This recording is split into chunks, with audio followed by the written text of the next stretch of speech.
Welcome back to our wonderful cruise along the Douro River aboard Scenic Azure.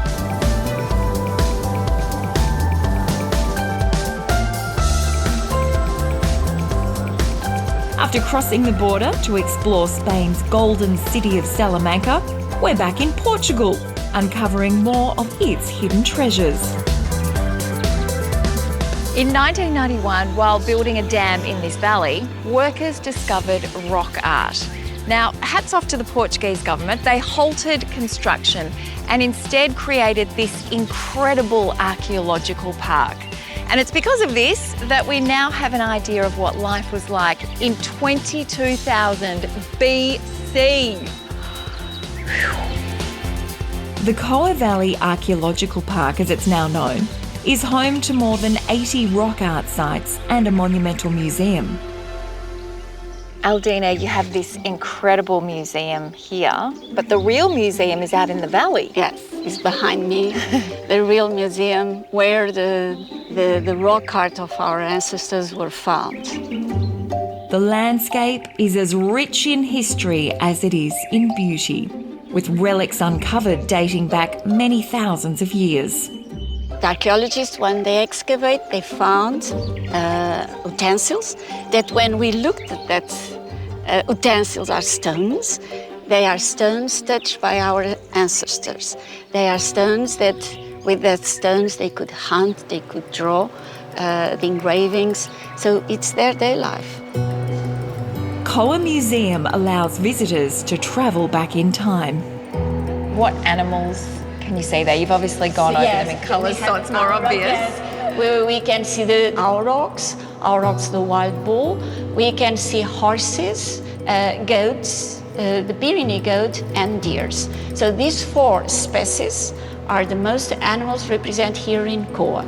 As well as recreations and replicas, there's genuine artefacts from hunter-gatherer societies in Paleolithic times. Archaeologists found already traces that dates Homo sapiens here since 34,000 years before present ago. And that's why this is so important, because proves when they arrive and the utensils they left behind, and with these utensils we can link with the rock art.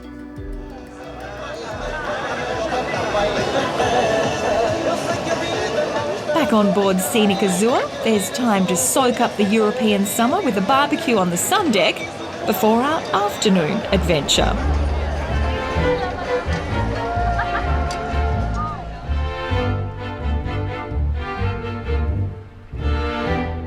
At any time, guests can opt to stay on the ship and laze about in the lounge, soak in the vitality pool, or just hang out in the comfort of your own balcony suite. But I couldn't resist a tour to the fairy tale-like village of Provesende.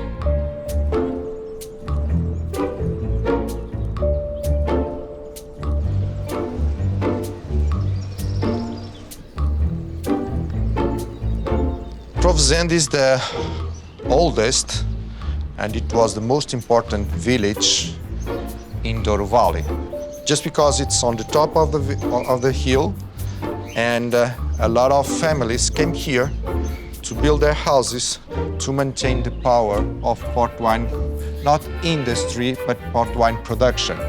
So it was a very wealthy little town. Very, very wealthy, and you can see that in the main church. It's 5 altars in gold. It's amazing.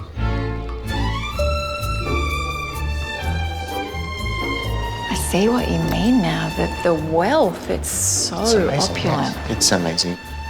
And always you can see the power and the richness of the old times.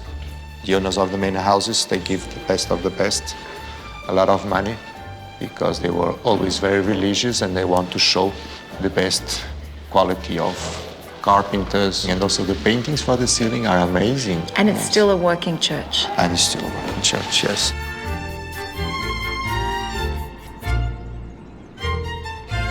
One of the most ancient and important manor houses of the village is Casa da Calçada, and it's been in Manuel's family for several generations.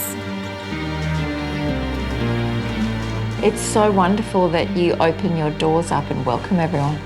You know, when we see friends in our house, in Portugal, we like to share something to eat. It's like a welcome. I have here the bola. Bola is the bread that you make like the old times with your hands. Everything is with your hands. Another thing that is also fantastic, it's this. This is our personality from Douro Valley. This is our character, this is our life, this is our passion, port wine. I know that you enjoy also port wine in Australia. I love it. But this is the original one. Wonderful. Thank you so much. Thank you for coming. It's a pleasure. Oh, delicious.